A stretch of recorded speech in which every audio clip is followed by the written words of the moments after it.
Vamos lá, pessoal, questão do IFCE Técnico Integrado 2019.1, questão 31 de matemática.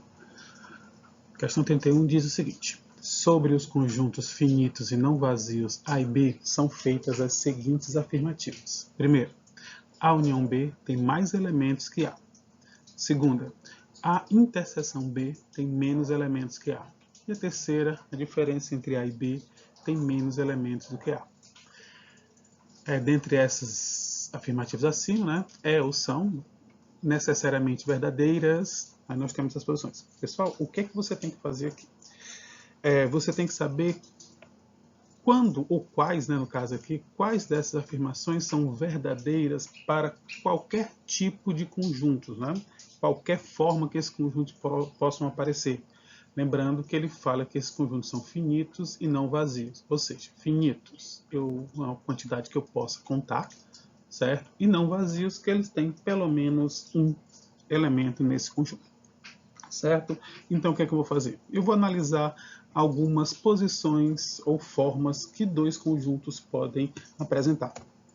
Primeiro, eu vou apresentar essa forma aqui, certo? Esses dois conjuntos são dois conjuntos que eles não têm nada em comum entre eles, ok?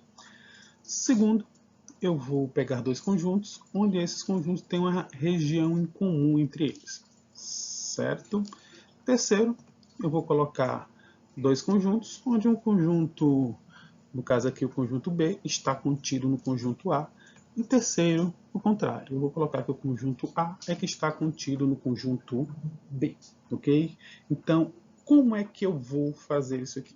Eu vou pegar essa primeira afirmação aqui e testar nessas possibilidades aqui, certo? Eu vou verificar se em cada um desses formatos aqui, essa proposição é verdadeira. Na verdade, eu tenho que procurar uma que seja falsa, porque se eu conseguir provar que é falsa de primeira, eu já consigo cancelar esse item.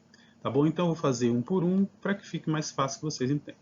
Vamos lá. Ele falou conjuntos finitos, não vazios. Então, o que é que eu vou fazer? Eu vou pegar conjunto simples aqui, vou colocar apenas dois elementos. Tá? O conjunto A tem um elemento e o conjunto B também tem um elemento. Tá bom? Poderiam ser dois, tanto faz. Ok? Vamos dizer que são do mesmo tamanho. Então, o conjunto A é formado pelo número 1, o conjunto B é formado pelos números 2 e 3. Se eu for fazer a união entre A e B, tá? Então, a união entre A e B aqui vão dar os números 1, 2 e 3, que é maior, tem mais elementos do que a união B. Então, para esse aqui, deu certo. Vamos analisar o segundo. Fazer a mesma coisa. Vou colocar o número 1 aqui, 2 e 3 aqui. Se eu for fazer a união B aqui, eu também vou obter os números 1, 2 e 3. A união B tem 3 elementos. Tem mais elementos do que o conjunto A, que tem apenas 2 elementos. Então, essa aqui também deu certo. Vamos ver essa daqui. Eu vou chamar o conjunto A, vou colocar aqui o número 1. E no conjunto B eu vou colocar o 2 e o 3. Então, o conjunto A, união B, teria os números, novamente, 1, 2 e 3. Então, o conjunto A tem 3 elementos, o conjunto B tem 2 elementos, o conjunto A, união B, também tem 3 elementos. Então, nesse aqui, falhou, porque o conjunto A tem a mesma quantidade de elementos do conjunto A, união B. Então, como falhou para essa, o primeiro item aqui é falso. Ok? Vamos agora analisar o segundo caso. Vou fazer a mesma coisa, um por um. Vou deixar até os mesmos números, tá bom? Então, vamos lá. Segundo caso. A interseção tem menos elementos que A. Vamos lá. No caso aqui desse primeiro, a interseção seria vazio, porque não tem nenhum elemento em comum. O vazio, tem a quantidade menor do que tem um elemento. No caso aqui, nós temos que a interseção vai ser o quê? A interseção é essa região aqui. A interseção vai ter o número 2. Então, a interseção tem o número 2. Tem menos elementos do que o conjunto A, que tem 2 elementos. Ok?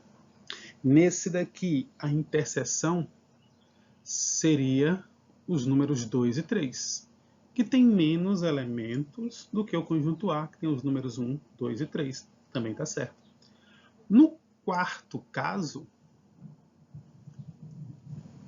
vou fazer assim. Vou colocar o 3 aqui. A interseção entre esses conjuntos, serão os números 2 e 3, que tem a mesma quantidade que o conjunto A. Então, para esse caso aqui, falhou. Então, consequentemente, o terceiro caso aqui o segundo caso é falso, né? Vamos agora ao terceiro, tá bom? Vou pegar as mesmas quantidades de elementos e vamos analisar. Aqui está dizendo que a diferença entre os conjuntos tem sempre menos elementos do que o conjunto A. Certo? A diferença, o que é a diferença? É o que tem no conjunto A e não tem no conjunto B. No caso, o que é que tem apenas no conjunto A? Aqui é o número 1. Certo? Tem menos elementos do que o conjunto A. Já é falso, porque tem um elemento e é 1. Então, já falhou de primeira. Certo? Consequentemente, nenhuma delas é verdadeira. Ok, pessoal? Espero que vocês tenham entendido. E vamos à próxima. Então, pessoal, até o nosso próximo vídeo. Espero que vocês tenham gostado. Inscrevam-se no canal, curtam o vídeo e até mais.